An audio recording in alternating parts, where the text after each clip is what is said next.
Hello' friends, share মাৰ্কেটৰ ওপৰত এটা নতুন সিৰিজ আৰম্ভ কৰিবলৈ লৈছোঁ। এই যিটো সিৰিজ হ'ব আপোনালোকে শ্বেয়াৰ মাৰ্কেটৰ ওপৰত বেচিক্সৰ পৰা শিকিবলৈ পাৰিব। আপুনি যদি অলৰেডি শ্বেয়াৰ মাৰ্কেটত আছে আৰু কোনোবা যদি ইণ্টাৰেষ্টেড হয় শ্বেয়াৰ মাৰ্কেটত আহিবৰ কাৰণে, চিন্তা কৰিবলগীয়া একো নাই। এই সিৰিজটো তেওঁলোকৰ কাৰণে স্পেচিয়েলি হ'ব, কাৰণ এই সিৰিজটোত আপোনালোকে শ্বেয়াৰ মাৰ্কেটৰ ওপৰত A to Z শিকিবলৈ পাৰিব। আপোনালোকে সকলোৱে গম পাইছে যে শ্বেয়াৰ মাৰ্কেটত আহিবৰ কাৰণে কোনো ডিগ্ৰী বা কোৱালিফিকেশ্যন নালাগে। সকলোৱে শ্বেয়াৰ মাৰ্কেট কৰিব পাৰিব। মাত্ৰ এটা বস্তুৱে লাগে, আপোনাৰ বয়স 18 বছৰ প্লাছ হ'ব লাগিব। 18 বছৰ হোৱাটো দৰকাৰ শ্বেয়াৰ মাৰ্কেটৰ কাৰণে, কাৰণ তেতিয়াহে আপুনি ডিমেট একাউণ্ট খুলিব পাৰিব। এতিয়া আমি আজি এটা নতুন ধুনীয়া ইণ্টাৰেষ্টিং টপিক লৈ আহিছোঁ। আজি আমাৰ প্ৰথম টপিকটো হৈছে ইণ্টাৰেষ্ট আৰু ডিভিডেণ্ড।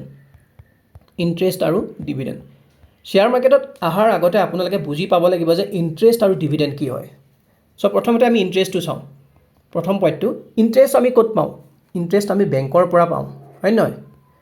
বেংকৰ পৰা আমি ইণ্টাৰেষ্ট পাওঁ। আপোনালোকে দেখিছে, আপুনি যেতিয়া ধৰি লওঁ মই 1 লাখ টকা এটা আপোনাৰ আছে, ঠিক আছে। এই 1 লাখ টকাটো আপুনি বেংকত FD খুলিবলৈ গৈছে। আপুনি দেখিছে ক'ৰবাত 5% পাইছে, ক'ৰবাত 6% পাইছে। বেলেগ বেলেগ বেংকে আপোনাৰ বেলেগ বেলেগ পাৰ্চেণ্টেজসমূহ দি থাকে। আমি প্ৰথম পইণ্টটো গম পালোঁ, কি গম পালোঁ যে বেংকৰ পৰা আমি যেতিয়া FD খুলিম তেতিয়া আমি ইণ্টাৰেষ্ট পাম। আৰু এটা বস্তুত ইণ্টাৰেষ্ট পায়, সেইটো হৈছে আপোনাৰ ডিবেঞ্চাৰ্ছ। ডিবেঞ্চাৰ্ছ বুলি এটা বস্তু আছে, তাতো আপোনাৰ ইণ্টাৰেষ্ট পায়। এইটো ইমান জানিব দৰকাৰ নাই, এতিয়া আপুনি জানি থওক আমি ইণ্টাৰেষ্ট ক'ত পাওঁ, FD বা ডিবেঞ্চাৰ্ছত। তাৰপাছত ডিভিডেণ্ড ক'ত পায়? ডিভিডেণ্ড আমি ক'ত পাওঁ? ডিভিডেণ্ড পাওঁ শ্বেয়াৰ্ছত। আপোনাৰ যেতিয়া বয়স 18 বছৰ হ'ব, আপুনি ডিমেট একাউণ্ট খুলিব ইনভেষ্ট কৰিবৰ কাৰণে, যেতিয়া আপুনি সেই একাউণ্টটোত শ্বেয়াৰ্ছ কিনিব কিছুমান, সেই শ্বেয়াৰ্ছত কিছুমান কোম্পানীয়ে আপোনাৰ ডিভিডেণ্ড দিয়ে।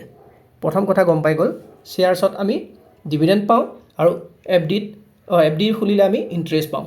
তাৰ পাছত আপুনি এইটো কথা মনত ৰাখিব লাগিব যে 2 নম্বৰ পইণ্টটো ইম্পৰ্টেণ্ট, ভালকৈ মনত ৰাখিব। এই যিটো আপুনি ইণ্টাৰেষ্ট পালে, এইটো আগতেই ডিচাইড কৰে। কোনে কৰে? বেংকে কৰে। আপুনি ক'ৰবাত দেখিছে 5% পাই আছে, ক'ৰবাত দেখিছে 6%। এতিয়া আপুনি 1 লাখ টকাটো থ'বলৈ গ'ল, ঠিক আছে। এই 1 লাখ টকাটো যেতিয়া আপুনি থ'বলৈ যাব, আপুনি আগতেই গম পাই গ'ল যে ইয়াত মই 5%কৈ পাম। আপুনি 2 বছৰৰ কাৰণে ধৰি লৈছোঁ থ'বলৈ গৈছে। 5%কৈ হ'লে আপুনি প্ৰত্যেক বছৰে কিমানকৈ পালে? 5,000 টকাকৈ পালে। মানে আপুনি 2 বছৰত 10,000 টকা পালে।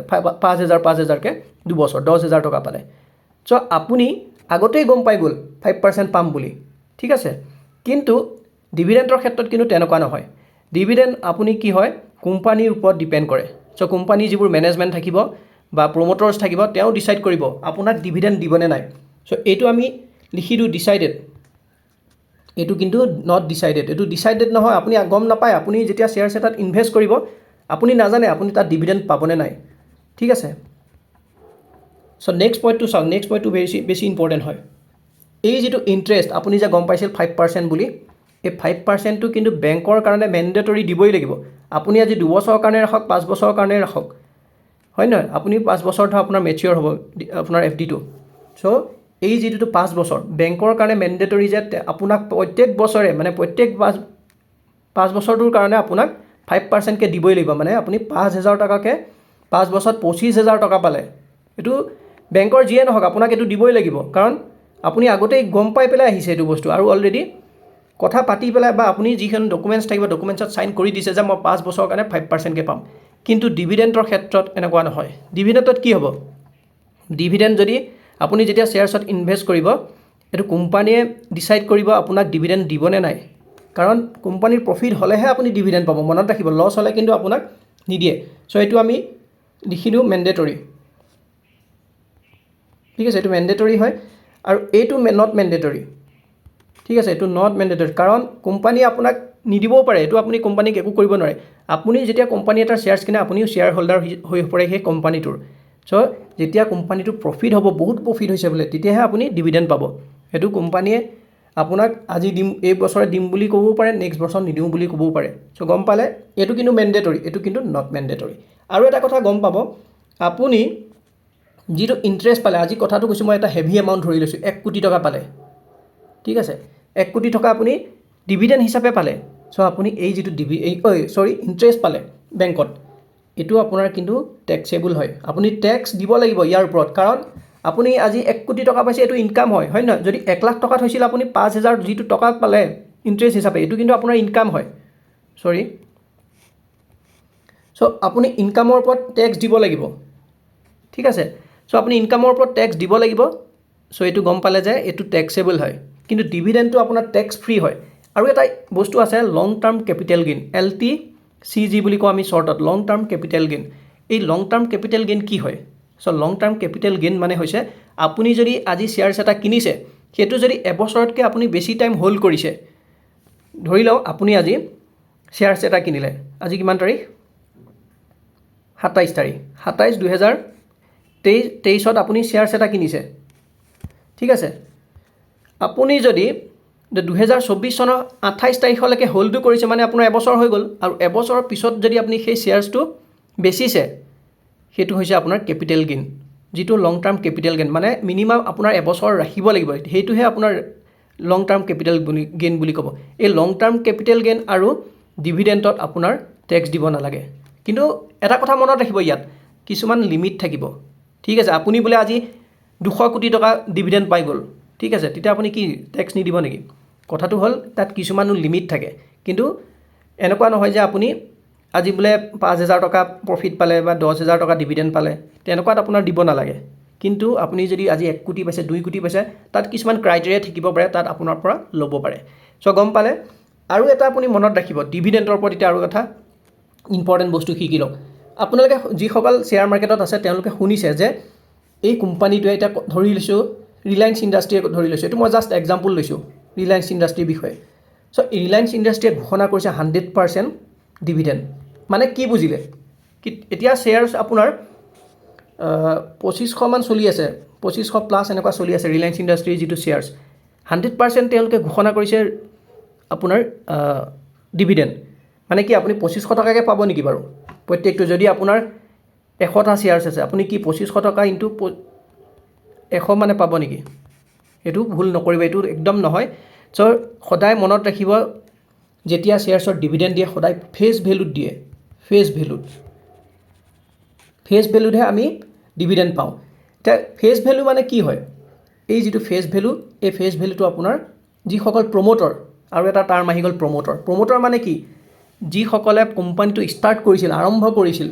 এতিয়া যদি আপোনালোকে কাৰোবাক ধৰি লয়, এতিয়া আমি ৰতন টাটাৰ কথাই কৈছোঁ, ঠিক আছে, বা ৰতন টাটা বা ধীৰুভাই আম্বানী। চ' ৰিলায়েন্স ইণ্ডাষ্ট্ৰী যদি এতিয়া আমি প্ৰমোটৰ ক'বলৈ যাওঁ, ধীৰুভাই আম্বানী আছিলে, কিন্তু ধীৰুভাই আম্বানীটো এতিয়া মৃত্যু হ'ল। চ' তেওঁ এতিয়া নাই। এতিয়া আমি প্ৰমোটৰ কোন বুলি জানিব পাৰোঁ? মুকেশ আম্বানী বুলি ধৰি ল'ব পাৰোঁ। চ' এই প্ৰমোটৰসকলে ফেচ ভেলুটো ডিচাইড কৰে। এটা কথা মনত ৰাখিব, কিছুমান কোম্পানী আপোনালোকে দেখিব, তাত 3-4জন মিলিও কোম্পানীটো খুলিব পাৰে। 1, 2, 3 এইকেইজন মিলি পেলাইও ধৰক কোম্পানী এটা খুলিছে। তেওঁলোকে 1 লাখ টকাকৈ ইনভেষ্ট কৰিছে কোম্পানী এটা খুলিবৰ কাৰণে। এই 3জন এতিয়া প্ৰমোটৰ হৈ গ'ল। প্ৰমোটৰ ইণ্ডিভিজুৱেলো হ'ব পাৰে, গ্ৰুপো হ'ব পাৰে। এই 3জনে মিলি ফেচ ভেলুটো ডিচাইড কৰিব। চ' আপোনালোকে দেখিব, কোনোবা কোম্পানীত ফেচ ভেলু 2 টকা থাকিব পাৰে, ক'ৰবাত 3 টকা, ক'ৰবাত 10 টকাও থাকিব পাৰে।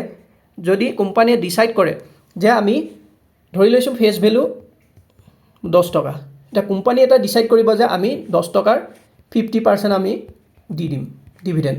মানে কিমান হ'ল? 5 টকাকৈ পালে। আপোনাৰ টকত যদি এতিয়া 100টা শ্বেয়াৰ্ছ আছে, আপুনি 5 টকাকৈ পাব।